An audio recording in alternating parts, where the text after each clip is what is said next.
सास और बहू का प्यार।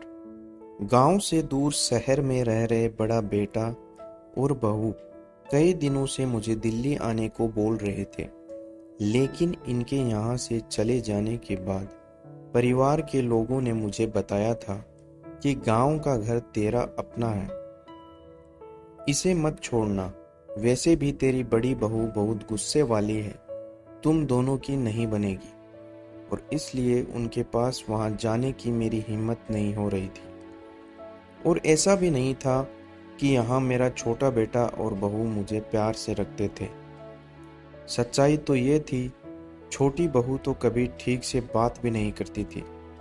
घर में उसके अलावा कोई काम करने वाला नहीं था, इसलिए मजबूरन वो अपना मुंह फुलाकर मेरा काम करती थी। फिर भी मैं सोचती, चाहे मुंह फुलाकर ही सही, मेरा काम तो कर देती है, उतना ही मेरे लिए बहुत है। और मैं मन ही मन सोचती थी, यह घर मेरा है, इसलिए अधिकार तो मेरा है। और बस यही सब सोचकर मैं दिल्ली जाने से घबरा रही थी। काफी दिनों से बड़ा बेटा और बहू कुछ ज्यादा ही याद कर रहे थे, और इसलिए जब वो गांव आए तो उनके बार बार कहने पर मैं उनके साथ दिल्ली आ गई। घर में आने के बाद जब मैं बाथरूम गई तो बाथरूम में इंग्लिश स्टाइल की सीट देखकर मुझे बहुत अजीब लगा, क्योंकि जब घर बन रहा था तब मैंने ही जिद करके इंडियन स्टाइल की लैट्रिन सीट लगवाई थी। तब मुझे इंग्लिश स्टाइल सीट बिल्कुल अच्छी नहीं लगती थी, लेकिन अब घुटनों के ऑपरेशन के बाद बड़ी बहू ने मेरी सुविधा का इतना ख्याल रखा। यह देखकर मुझे खुशी हुई। दूसरे दिन शाम की चाय के बाद हम सब बाहर हॉल में बैठे थे।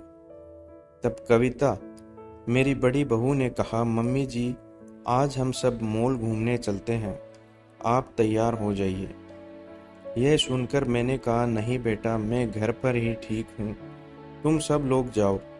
कविता ने कहा, आखिर आप हमारे साथ मॉल क्यों नहीं आना चाहते?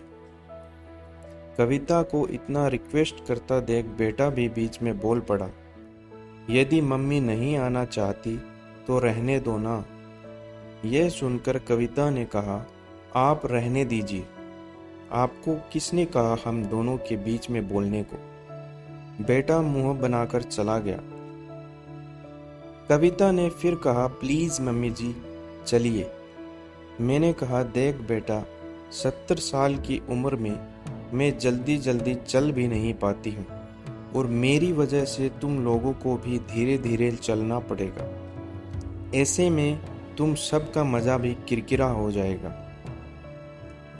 और मॉल में वो सीढ़ियों पर चलना भी मुझे नहीं आता।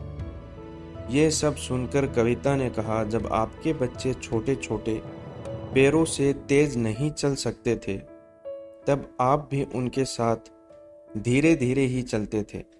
तब क्या आप उनको घर में छोड़कर अकेले घूमने जाती थीं? नहीं ना। अब हम बच्चों की बारी है, आपके साथ हम भी आराम से धीरे धीरे चलेंगे। पूरा दिन घर में अकेले बैठे बैठे आप भी बोर हो जाती हैं। अब आप तैयार हो जाइए, मुझे भी अभी कुछ घर के काम पूरे करने हैं। इतना कहकर कविता जल्दी जल्दी अपने कमरे में चली गई। बहू के इतने प्यार से मेरी आंखें भर गई, और फिर हम मॉल के लिए निकल गए।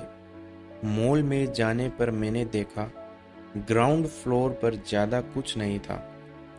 बहू रानी जिद करके मुझे मॉल में तो ले आई, लेकिन अब मैं इन चलने वाली सीढ़ियों से ऊपर कैसे जाऊंगी? मेरा तो मजाक बन जाएगा, यहाँ सब लोग हंसेंगे मुझ पर। यह सब सोच सोच कर मैं टेंशन में आ रही थी। इतने में कविता बोली, मम्मी जी, हम यहाँ चलने वाली सीढ़ियों के पास 10 मिनट खड़े रहेंगे। आप यहाँ से गुजरने वाले लोगों को अच्छे से देखिए, वो कैसे इन पर पैर रखते हैं, कैसे बिंदास इन पर चलते हैं। सब कुछ अच्छे से देखिए, इससे आपकी घबराहट कम होगी।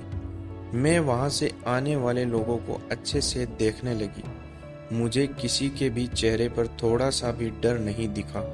यह सब देखकर मुझे भी थोड़ा जोश आया। कविता ने कहा, मैं आपका हाथ पकड़ लूंगी, आप बिल्कुल न घबराइए। चलिए। फिर मैंने कविता का हाथ कसकर पकड़ लिया। अब उस वक्त मुझे लगा जैसे मैं एक बच्ची हूँ।